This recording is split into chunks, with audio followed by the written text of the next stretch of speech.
And speaking of Leon Rose, he has a ways to go to assist Tibbs, especially with the backup rotation. We need a ball handler, and the trade market is ever changing. And just taking a look at the lay of the land, stars are going to be very hard to come by, especially the ones that consistently make all NBA.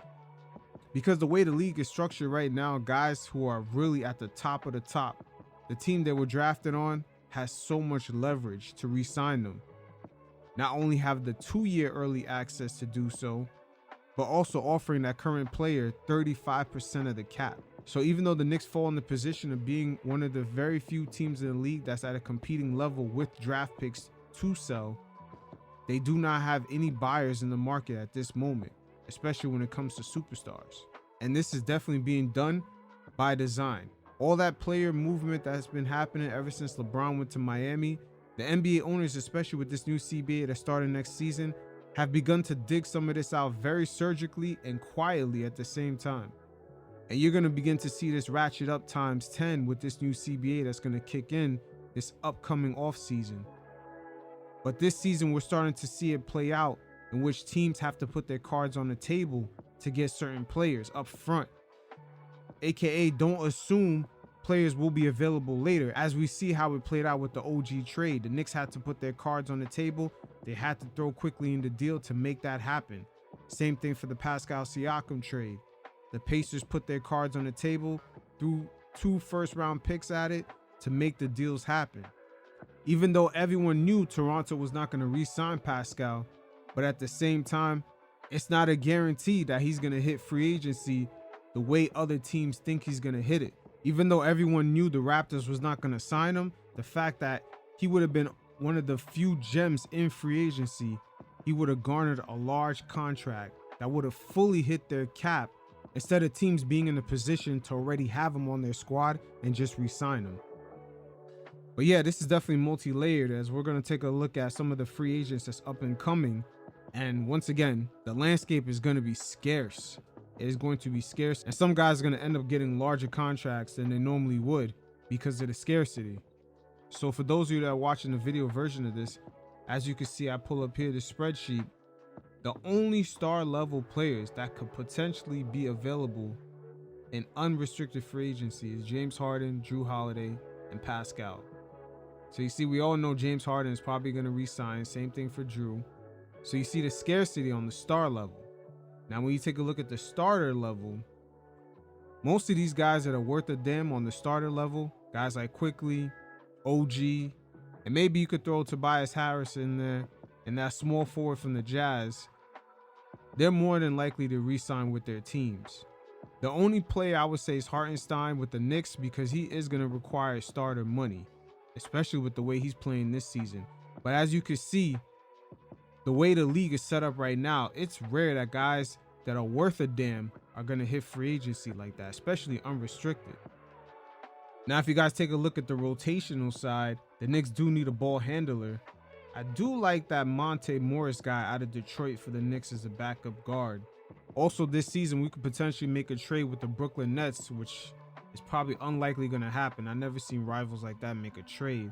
A guy like Spencer Dinwiddie, which is low-key a Knick hater, we would need someone like him who's a ball handler, and he has good size on him. He would be a good fit scenario for the Knicks this season. But he will be entering unrestricted free agency in the offseason. Now, if you look at the second column under the rotations, a player I do like is Grayson Allen from the Phoenix Suns. The off-ball movement, the catch and shoot. But we do have DiVincenzo filling that spot. But I don't know what price tag he's going to garner during the offseason, especially due to the fact that he has Durant, Beal, and Booker all in the perimeter, and the spacing kind of creates open shots for him. So it's hard to tell if he's having a good season because of the spacing created from those guys, or is that just him? Now, one name you don't see on this list, and the AI bots out there on social media love talking about him. Sources say this, sources say that. And we all know it's AI that's saying this, AI is saying that, but Malcolm Brogdon, we're seeing his name over and over again. My only issue with him is that he's not really a playmaker, but he could handle the rock. He could distribute. He's not really turnover prone. And when it comes to shooting, he's sort of like Chris Middleton. Doesn't really have that many attempts, but when he shoots it, it's at a pretty good clip. But again, for those of you watching the video version, the tracker clearly shows that there is not going to be a lot of superstar level players this offseason even available. This is not a mistake. This is done by design, and it's going to be like this going forward.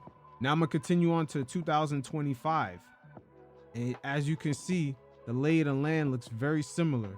A lot of guys that at the star level, like Evan Mobley, Lauri Markkanen, Randall, Jimmy Butler, Paul George, Brandon Ingram, Donovan Mitchell, Jalen Brunson.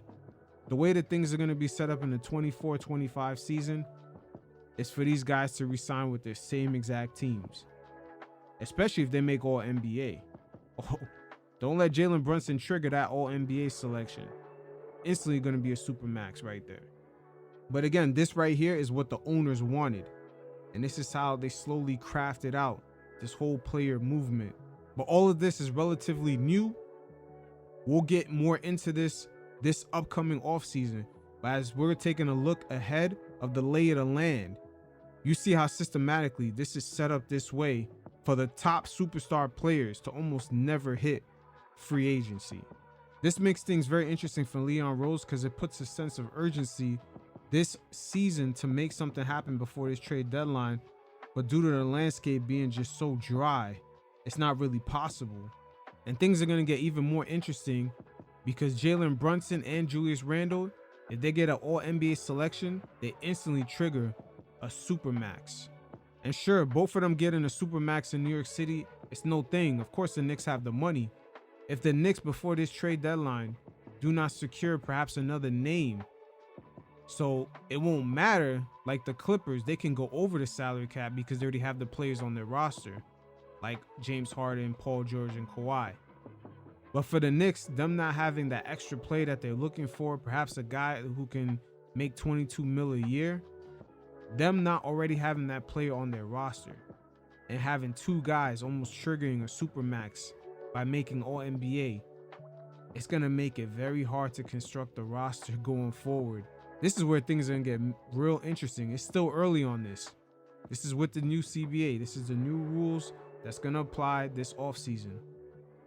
That's why it's kind of stressed out that the Knicks kind of make moves right now while they have the room to operate under the old CBA, which allowed teams to get the Russell Westbrooks, the James Harden, LeBron James, AD all on the same team.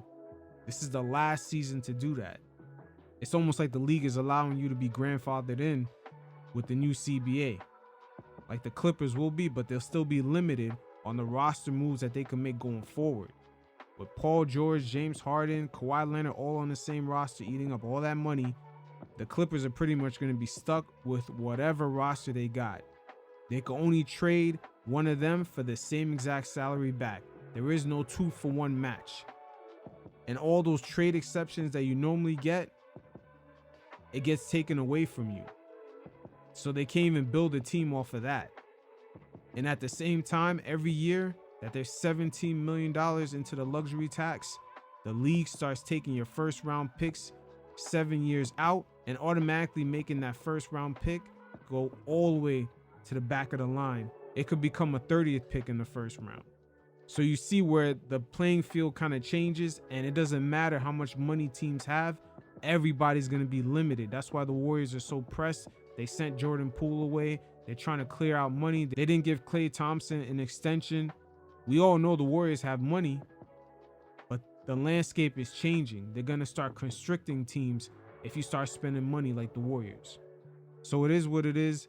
Leon Rose has one hell of a move to make right here, and we'll see how he plays out his cards. Until next time, you fellas stay safe.